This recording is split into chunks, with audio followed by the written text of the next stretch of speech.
ঘুম থেকে উঠলেন, চেষ্টা করব আমরা ঘুম থেকে ওঠার কয়টার সময়, 5টায় যদি ফজরের নামাজ হয় বা 4:30টায় যদি ফজরের নামাজ হয়, মিনিমাম 4টায় উঠতে হবে। কয়টায়? 4টায়। এই জন্য যদি অ্যালার্ম দেন ঘড়িতে, অ্যালার্ম দিবেন প্রত্যেক 1.5 ঘন্টা পর পর। মনে করেন যে আপনি 1.5 ঘন্টা ঘুমাতে যাচ্ছেন, তাহলে 1.5 ঘন্টা পরে অ্যালার্ম সেট করবেন, অথবা 3 ঘন্টা পর, অথবা 4.5 ঘন্টা, অথবা 6 ঘন্টা। মানে 1.5 ঘন্টার গণিতক দিয়ে আপনি অ্যালার্ম সেট করবেন, দেখবেন উঠতে পারবেন খুবই ইজিলি। এতে 1.5 ঘন্টায় আপনার ঘুমের সার্কেলটা পূর্ণ হয়। একটা ঘুমের সার্কেল পূর্ণ হতে আমাদের মাথায় তো রেস্টের দরকার আছে, এটা পূর্ণ হতে 1.5 ঘন্টার মতো সময় লেগে যায়। তো এটা একটা ট্রিক বললাম আপনাদেরকে, আপনি করতে পারেন, উপকৃত হবেন ইনশাআল্লাহ। তো ফজরের নামাজের মিনিমাম আধা ঘন্টা আগে আমাদেরকে ওঠার অভ্যাস করতে হবে। এই যে ঘুমটা ভাঙলো, ভাঙার সাথে সাথে কি করব?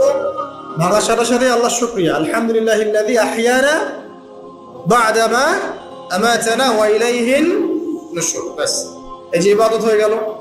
এবার আপনি আরেকটা দোয়া পড়বেন, শিখে নেন।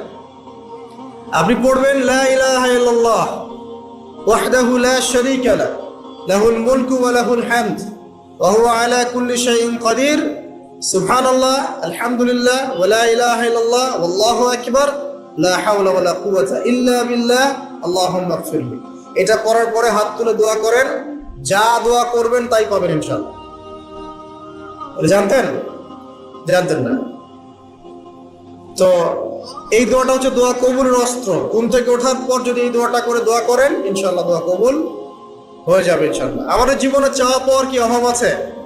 প্রচুর চাওয়া পাওয়া। বৈধ চাওয়া পাওয়া গুলোকে পাওয়ার জন্য আল্লাহর সাথে সম্পর্ক করতে হয়, আর আল্লাহ পাকের সাথে সম্পর্কে কিছু ওসিলা, মাধ্যম লাগে।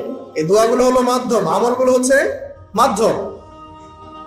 তো আল্লাহ পাক যেমনটা বলেছেন, ফাযকুরুনি আযকুরকুম ওয়াশকুরুলি ওয়া লা তাকফুরুন, তোমরা আমাকে স্মরণ করো, আমিও তোমাদেরকে স্মরণ করব। আল্লাহ পাক তো এভাবে বলেছেন, যখন একজন মানুষ মনে মনে আমাকে ডাকে, আমিও মনে মনে ওকে স্মরণ করি।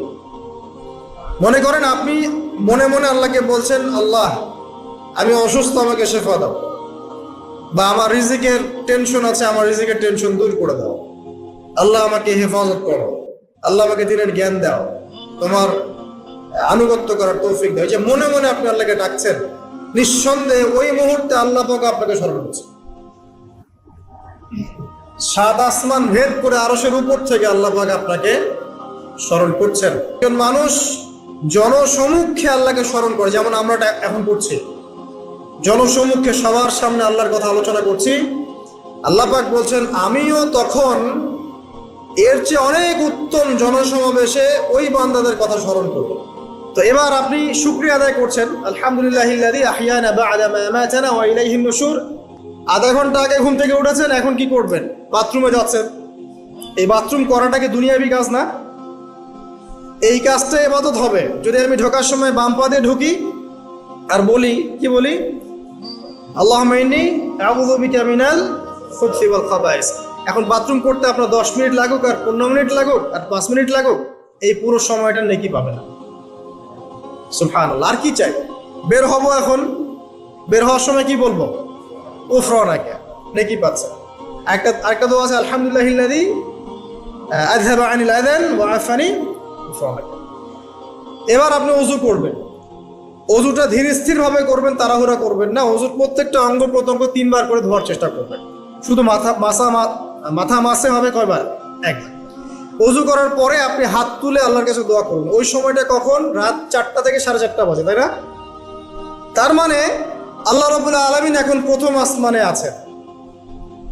কিভাবে আল্লাহ পাক আছেন সেটা আল্লাহর উপর ছেড়ে দেন, আমাদের এটা নিয়ে ব্যাখ্যা করার দরকার নাই, চিন্তাও করার দরকার নেই। আল্লাহ পাক বলেছেন, আমি নেমে আসি, বাস নেমে আসি। এত বেশি বুদ্ধিজীবী হওয়ার দরকার নাই। খুব বেশি বুদ্ধিজীবী হয়ে গেলে আবার মানুষ খেয়ে হারিয়ে ফেলে, অত দরকার নাই। শুনেছি, মেনেছি, ব্যাস যথেষ্ট। আল্লাহ পাক নেমে আসেন, কি বলেন? আল্লাহ বলেন যে, কেউ কি আছো আমার কাছে কিছু চাইবে, আমি দিব? কেউ কি আছো যে আমাকে ডাকবে, আমি তোমার ডাকে সাড়া দেব? কেউ কি আছো আমার কাছে কোনো কিছু দোয়া করবে? হ্যাঁ, হাজত আছে, আমি পূরণ করে দেব। এভাবে আল্লাহ পাক ফজর পর্যন্ত বলতেই থাকেন, বলতেই থাকেন, বলতেই থাকেন।